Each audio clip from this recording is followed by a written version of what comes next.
Alumnos, nos da mucho gusto encontrarnos otra vez en Aprende en Casa.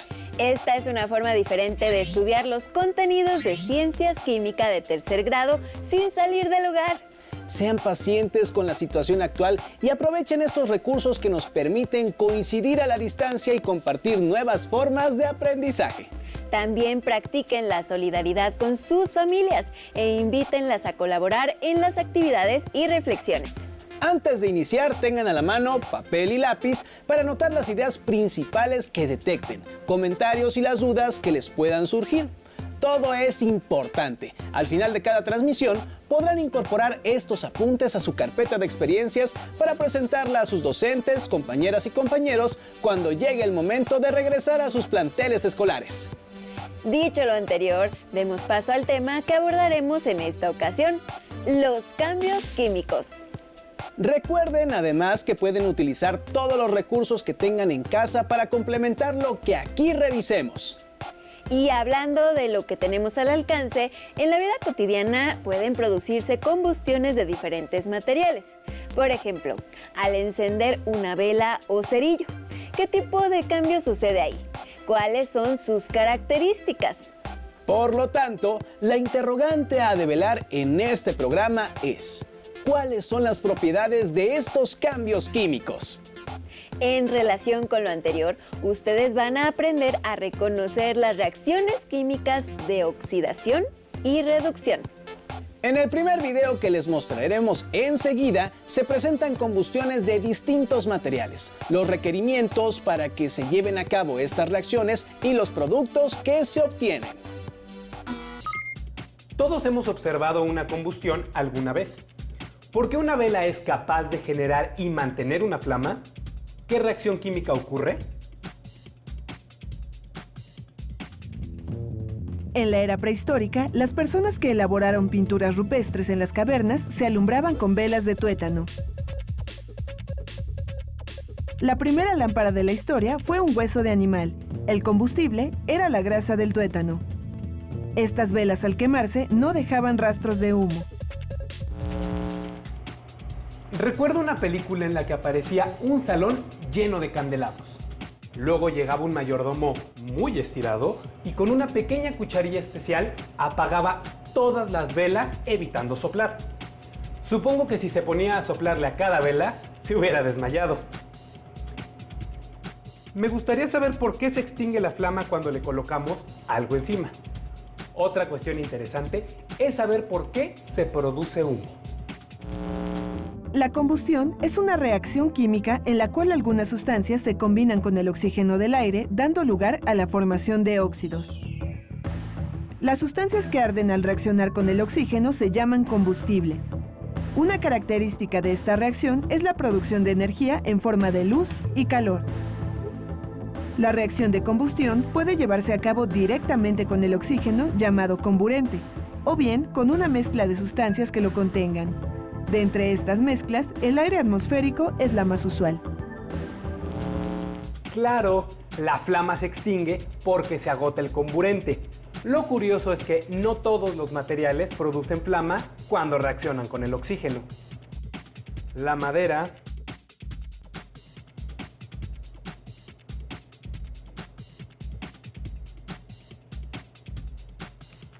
el papel,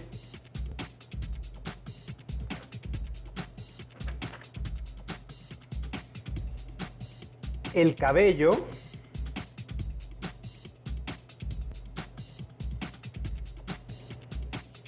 y la hoja sí arden cuando reaccionan con el oxígeno,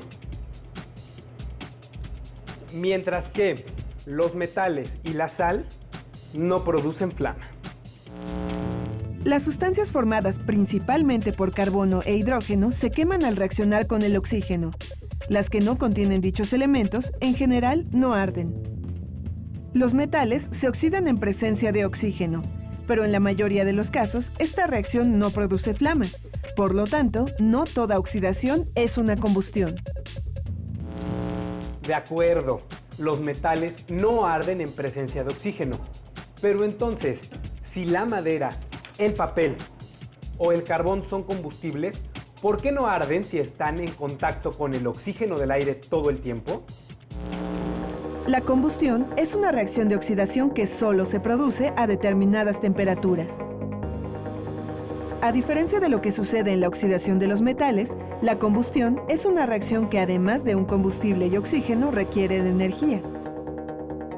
Por ejemplo, una fuga de gas puede permanecer un tiempo considerable sin que se produzca reacción alguna, pues es necesario un iniciador como el contacto con una llama o chispa accidental para que se inicie la combustión. Por lo general, se requiere un aporte continuo de calor hasta que el material alcance cierta temperatura llamada temperatura de ignición.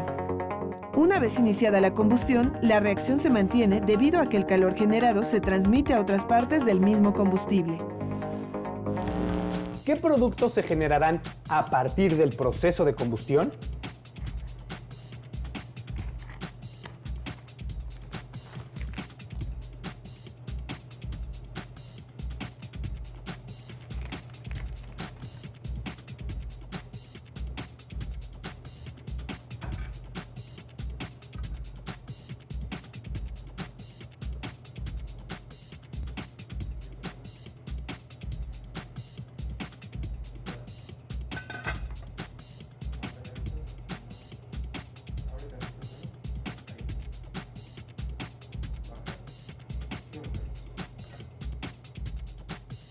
Podemos ver aquí que el humo consta de partículas sólidas suspendidas en gases, algunas de las cuales se quedaron en la cara interna de la tapa. En ciertas partes de la olla hay también pequeñas gotitas de agua. El papel, por su parte, se transformó en cenizas. Fíjense cómo estas cenizas manchan mis dedos como el carbón. Esto significa que algunas sustancias del papel deben contener al elemento carbono. ¿Esto sucede en todos los casos de combustión? Veamos la siguiente cápsula.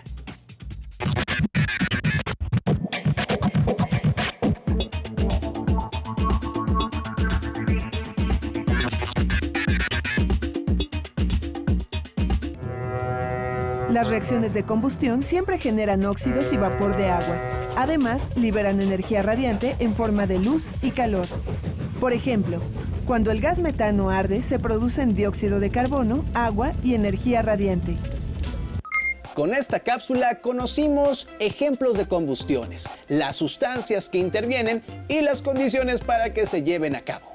También vimos su utilización en diferentes situaciones, como en el funcionamiento de barcos y trenes de vapor. ¿Y qué tienen en común la respiración celular, la fotosíntesis, la oxidación de metales y las combustiones? Observen con atención este otro video en el que se muestran ejemplos de reacciones de óxido-reducción en la vida diaria y en la industria, así como la forma de aprovecharlas en acciones humanas. Bienvenidos a una emisión más de nuestra serie de Ciencias 3. Cuando se quema el gas doméstico como el que utiliza este mechero,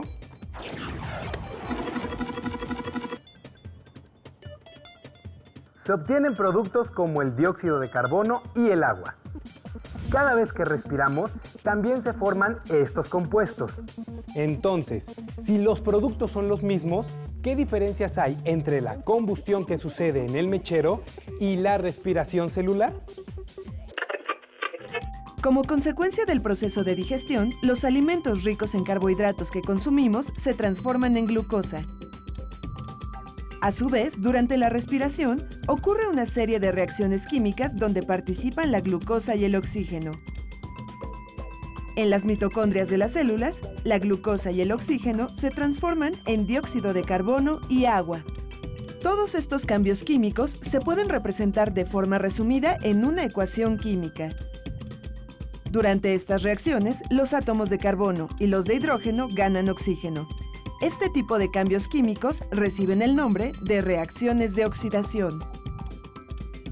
Al igual que en las reacciones de combustión, durante la respiración aerobia se libera energía, pero no se produce una flama. ¿Se imaginan lo que ocurriría si durante la respiración se produjera una flama?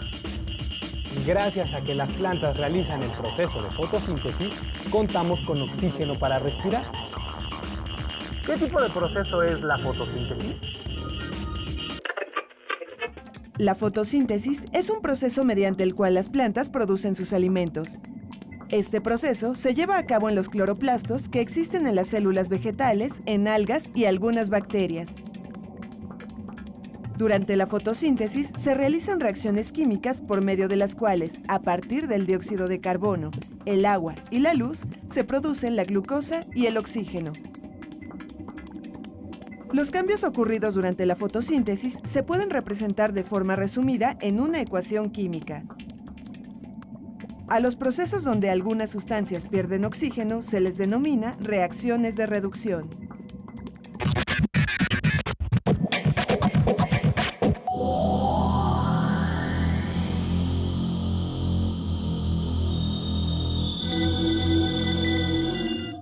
En tubos de ensayo que contienen agua de estanque, colocamos 2 gotas de indicador. En este caso, utilizaremos azul de bromitol. Soplamos en cada tubo hasta observar un cambio de color. Introducimos la misma cantidad de LODEA en 2 tubos. Tapamos todos los tubos. Cubrimos uno de los tubos que contiene el LODEA con papel de aluminio. Exponemos los 3 tubos a la luz.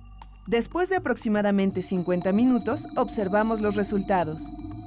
¿Por qué en un caso el indicador cambia de color y en los otros no? Para que la fotosíntesis se realice, las plantas deben estar expuestas a la luz solar.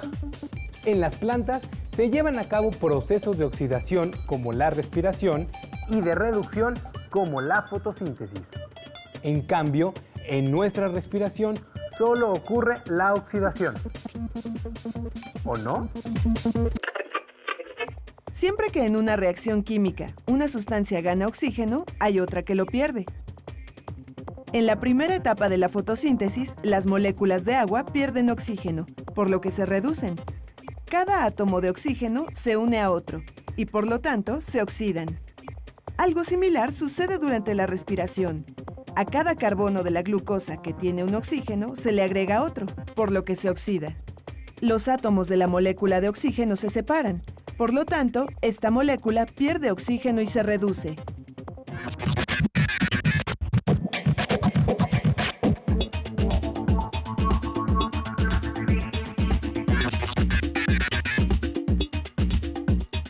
¡Sorpréndete!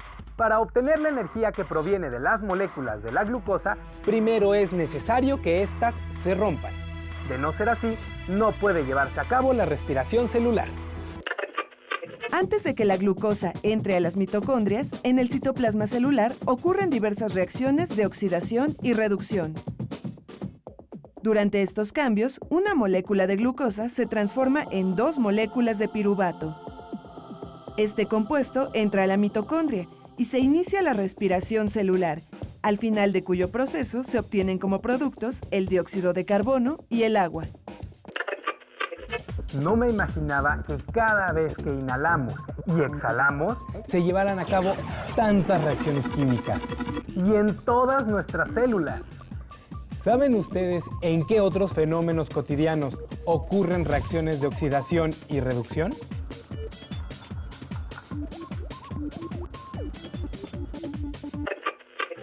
Las reacciones de oxidación y reducción están presentes en nuestra vida cotidiana. Encender un cerillo es un ejemplo de ello. En la caja de los cerillos existe una cinta formada por goma, vidrio molido y fósforo. La cabeza del cerillo contiene clorato de potasio, sulfuro de antimonio y goma. Como consecuencia de la fricción se libera calor y se produce una chispa debida a la presencia del fósforo. La energía liberada provoca la descomposición del clorato de potasio en cloruro de potasio y oxígeno. En esta reacción, el cloro pierde oxígeno, razón por la cual este elemento se reduce. A su vez, los átomos de oxígeno O se oxidan al formar moléculas de oxígeno O2. La chispa inicia la reacción de combustión en la que participan como reactivos el sulfuro de antimonio, la parafina y el oxígeno producido. Existen algunos productos oxidantes que liberan oxígeno al medio. El hipoclorito de sodio, por ejemplo, se utiliza para desmanchar algunas telas. Cuando el hipoclorito de sodio entra en contacto con el agua, se forman los iones de sodio e hipoclorito. A su vez, el hipoclorito reacciona con otros iones que existen en el blanqueador, como los de hidrógeno, y se liberan átomos de oxígeno. Además, se forma ácido clorhídrico, que es el responsable del deterioro de las prendas. Los átomos de oxígeno reaccionan con los compuestos responsables del color. Se forman nuevos compuestos incoloros.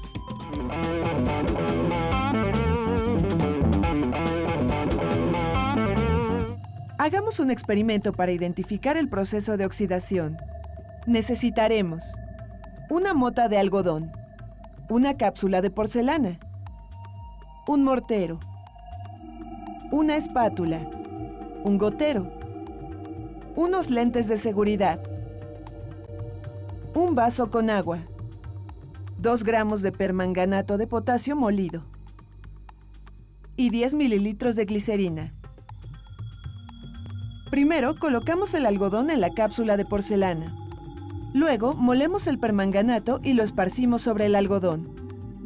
Añadimos 5 gotas de glicerina sobre el permanganato de potasio. El permanganato pierde oxígeno y se reduce. La glicerina se oxida liberando energía. Este producto se utiliza para desmanchar la ropa y no contiene hipoclorito de sodio, pero seguro debe contener alguna sustancia oxidante. ¿O no? Algunos productos para desmanchar ropa contienen agentes oxidantes. Un ejemplo es el agua oxigenada. Este compuesto se transforma en ion perhidroxilo, que a su vez se descompone en agua y en átomos de oxígeno.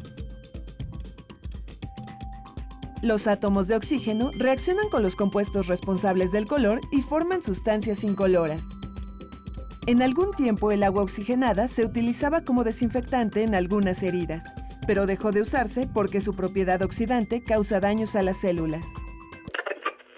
Y sabiendo esto, tendré que decirle a mi abuelita que ya no use el agua oxigenada para desinfectar heridas. Esto de las reacciones de oxidación y reducción se pone interesante. ¿Qué aplicaciones tendrán esas reacciones en la industria? Veamos la siguiente cápsula. Las reacciones de oxidación y reducción tienen aplicación en el proceso durante el cual se obtienen metales a partir de sus compuestos. Esto es conocido como metalurgia. Por ejemplo, el hierro se obtiene principalmente a partir de la hematita, formada por óxido de hierro. En el alto horno se vacía la hematita junto con minerales como el coque y la piedra caliza. El carbono contenido en el coque se quema con el oxígeno y el aire se regula para formar principalmente monóxido de carbono. La piedra caliza se descompone, dando lugar a la formación de óxido de calcio y dióxido de carbono. El dióxido de carbono se transforma en monóxido de carbono. Cuando el monóxido de carbono reacciona con el óxido de hierro, se forman hierro y dióxido de carbono. En dicha reacción, el hierro se reduce ya que pierde oxígeno. El carbono gana oxígeno y se oxida. El hierro fundido que se obtiene se somete a otros procesos para eliminar las impurezas. Siempre me ha impresionado la cantidad de humo que se forma cuando las naves se lanzan al espacio. Se necesita una gran cantidad de energía para ponerlas en órbita. ¿De dónde proviene esta energía? ¿Qué tipo de reacciones se llevan a cabo? Acompáñenme a ver la siguiente cápsula. Los combustibles que se han utilizado para poner una nave espacial en órbita son el hidrógeno y el oxígeno gaseosos. Durante la reacción de combustión de estos elementos, se obtienen como productos agua y una gran cantidad de energía. En esta reacción, los átomos de hidrógeno ganan oxígeno y por lo tanto se oxidan. Los átomos de la molécula de oxígeno se separan y cada uno de ellos se reduce. Los actuales transbordadores espaciales, además de contar con un tanque que almacena hidrógeno y oxígeno, tienen otros 2 dispositivos más pequeños que están cargados con un combustible sólido. Dicho combustible está formado principalmente por una mezcla de aluminio en polvo y perclorato de amonio. Cuando estas sustancias reaccionan, se lleva a cabo una oxidación y una reducción. Los átomos de aluminio ganan oxígeno y al oxidarse forman el óxido de aluminio. Los átomos de cloro pierden oxígeno y por lo tanto se reducen. La energía liberada en ambas reacciones produce una fuerza que acelera el transbordador de 0 metros sobre segundo a 170 metros sobre segundo, en tan solo 132 segundos. Ha sido interesante conocer algunos fenómenos naturales relacionados con las reacciones de óxido-reducción, así como sus aplicaciones en la vida cotidiana y en la industria. Ahora conocemos que una sustancia o un elemento se oxidan cuando ganan oxígeno. Si sucede lo contrario, es decir, cuando se pierde oxígeno, la sustancia se reduce. En este tipo de reacciones siempre está involucrado el oxígeno, ¿o no? Eso lo veremos en el próximo programa. Acaban de mirar algunas actividades experimentales y situaciones cotidianas en las que pueden encontrar reacciones de óxido-reducción, como en los blanqueadores y antisépticos, además de sus aplicaciones en la industria. De acuerdo con la información de los videos, las y los invitamos a responder y tomar nota de las siguientes preguntas.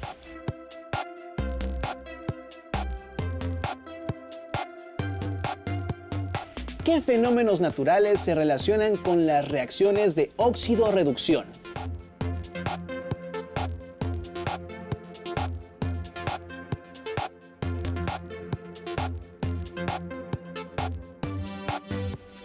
¿A qué tipo de reacciones pertenecen las combustiones?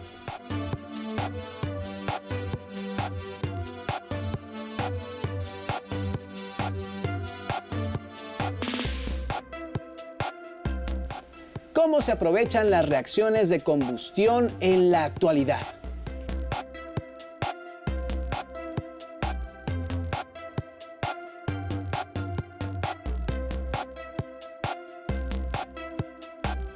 ¿Cuál es la aplicación de las reacciones de óxido-reducción en la vida diaria y en la industria?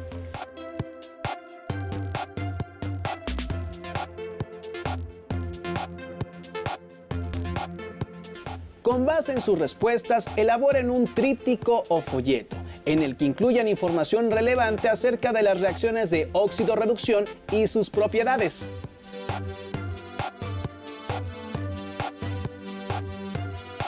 Pueden complementar esos datos con diferentes fuentes como el libro de texto, revistas e internet si es posible. No olviden integrar las respuestas y el tríptico o folleto a su carpeta de experiencias para que puedan compartir su trabajo cuando vuelvan a clases. También pueden investigar respecto a este tema en el libro Esa poderosa energía de Nick Arnold, que forma parte de la serie Libros del Rincón. Ha llegado el momento de finalizar esta transmisión, pero sigan sintonizando la programación de Aprende en Casa, porque la educación nunca se detiene. ¡Hasta pronto!